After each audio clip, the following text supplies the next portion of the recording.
Despite the devastating loss of Charlie Kirk, my incredible husband at UVU, Caleb has persisted with the same gift. Grit. It has been a long day. Trust me, you're not a grifter, honey. It's all good. Jesus fucking Christ. If it was written into the boys, people would be making fun of it for being too on the nose. Trump's people are digging their own graves. No, dude, they don't care. Everyone involved in this, they all know they're lying. It's a great big pantomime that they're all paid to keep up by multi-billion-dollar, or nowadays multi-trillion-dollar corporations. That's the only reason this exists. Without capital, this movement would not exist.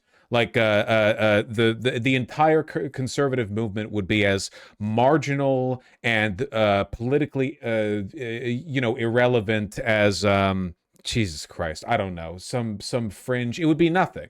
What makes you say that? The fact that conservatism globally is propped up by international capital, which is pretty demonstrable in like every conceivable way. What do you mean? Who actually funds TPUSA? Everyone? TPUSA's donor list is probably about as long as the actual Republican parties. This is the propaganda wing of the Republican Party, effectively. I mean, this is their like outreach group, their private org. Conservatism would not exist were it not for that project, you know? And I think to a large extent, the people who believe in it know that. A lot of them are just bought in enough on the social project of hating the groups they hate to, temporarily forget it.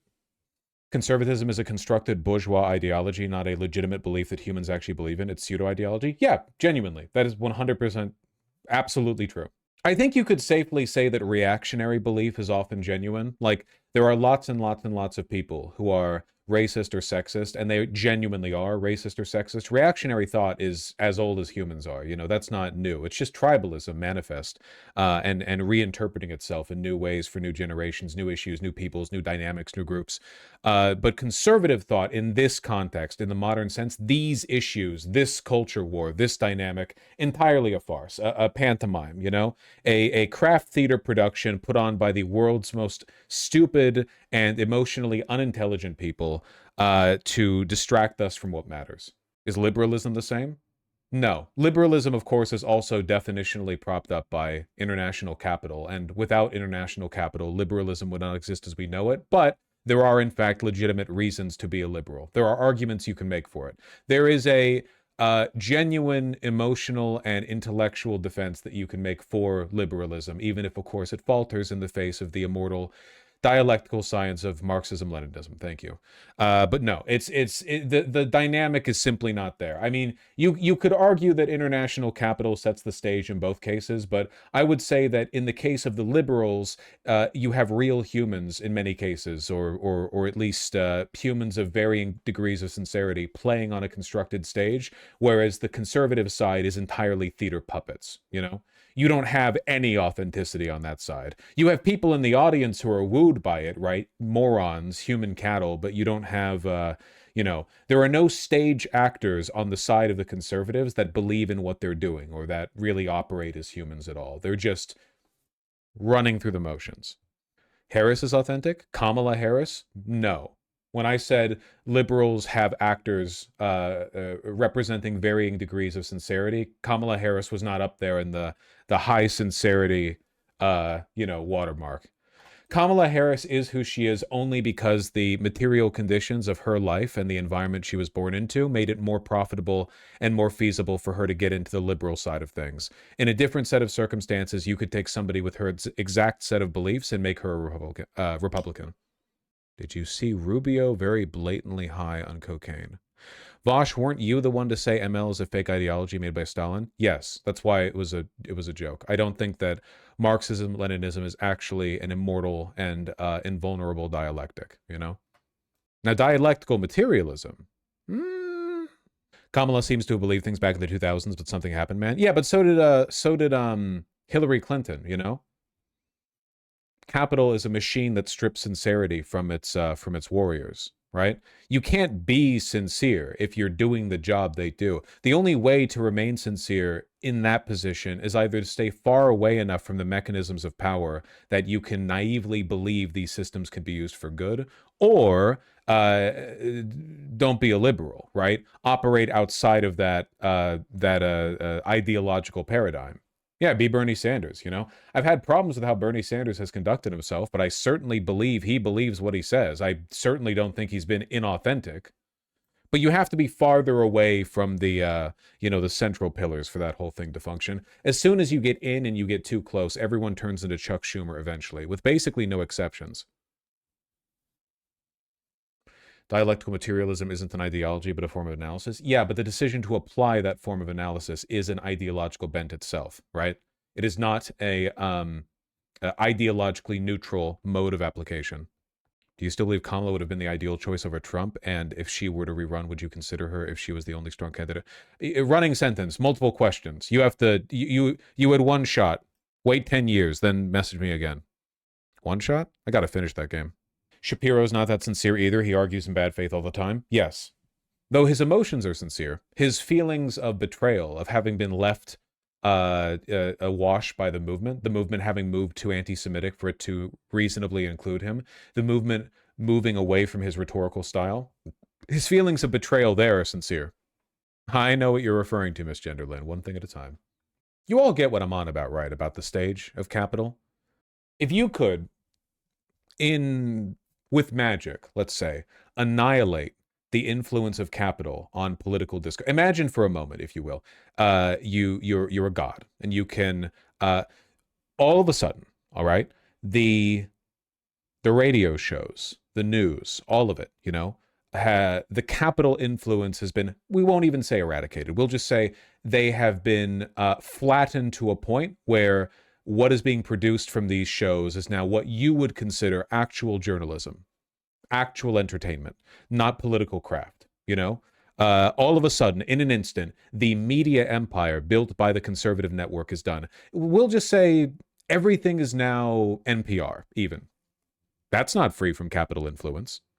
NPR is absolutely enlightened centrist dog shit. Very often. Look at how they've covered the genocide in Palestine. But we'll just use that as a baseline. If you could do that and you could apply that standard broadly, you would annihilate the influence of conservatism in this country. If you did this to both sides, that is to say, you were equally destructive to both the liberal and conservative media wings in this country, liberalism would persist, almost unchanged in its form. The same ideas, the same concepts, the same arguments, the same rhetoric. The conservative nexus would be obliterated. There would be nothing left. Within a decade or so, nobody would even remember what arguments they had made a decade prior. It would be over in an instant. There would be nothing. The future conversations would be between varying flavors of liberalism, progressivism, and whatever else was considered feasible. The reactionary wing of the country would be merged in with the Democrats, and you would probably see a return to blue dog Democrat tendencies within that party. But no, without the influence of money, it all falls apart. And that's why they have so much fucking money. So much fucking money. They need it. It's a big handicap. Look at Trump's popularity, his approval rating. Imagine how low it would be if he didn't have billions and billions and billions of dollars in every media oligarch in the country, all turning the scales towards him, even the liberal ones. Dems actually get more money. Dems raise more money in elections. I'm talking about where the money actually is, not the the weak game of political opinion laundering that we call an election, where marginal amounts of money, a few billion at most, are traded hands, contractors to political groups to consultants to PACs. I'm talking about the overall worth of the media empire that reaffirms the Overton window. We're talking trillions of dollars, really, not in immediate exchange, but in the value of these enterprises. It goes way beyond what's actually raised. In fact, I'd go so far as to say that for national elections, the amount of money that's raised is borderline irrelevant. You really think that if they wanted to, the Democrats or Republicans couldn't procure tens or even hundreds of billions of dollars? We're talking about the fate of the country here. In reality, the real money that is invested, the actual monetary weight to an election, has nothing to do with how much money a party or a PAC generates, you know? That's just legal fee settling. That's paying consultants. That's that's crossing T's and dotting I's. The real money, and I'll pitch this to you, okay? Right? How many billions were spent in the 2024 election? I actually don't remember. It is in total between the parties and the PACs, some number of billions, I think less than 10 in total. How much do you think the news coverage, all the information's generated within, of Fox News is worth? The value of the human capital mobilized by the disinformation network known as Fox News, the terrorist network known as Fox News. To my mind, far more than 5, 10, 20 billion. I mean, we're talking uncountable value here. It's priceless. We're talking about the ability to sway the opinion of tens of millions of people directly and downstream. You can't get that through a TV ad, right? The amount of people you sway with TV ads and pamphleteering, this is marginal. You're fighting over independents and low propensity voters, right? The real bulk of political opinion laundering is done not at election time, but long term over the course of decades and decades of consent manufacturing, you know? You don't win a Republican voter by handing them a pamphlet or making an argument for lower taxation the day before the election. You do it by making sure that when they're growing up, Fox News is the channel their father turns the TV to when they're all eating dinner around the TV. That's how you get people long term, and that is priceless, worth far more than however much they raise in their goddamn election spending sprees. Sorry, I'm historical materialism posting. I'm dialectics posting. I'm Marxism posting. This guy might be some kind of commie. Despite the devastating loss of Charlie Kirk, my incredible husband at UVU, Caleb has persisted with the same gift. Grit. It has been a long day. Trust me, you're not a grifter, honey. It's all good. They all know. They all know.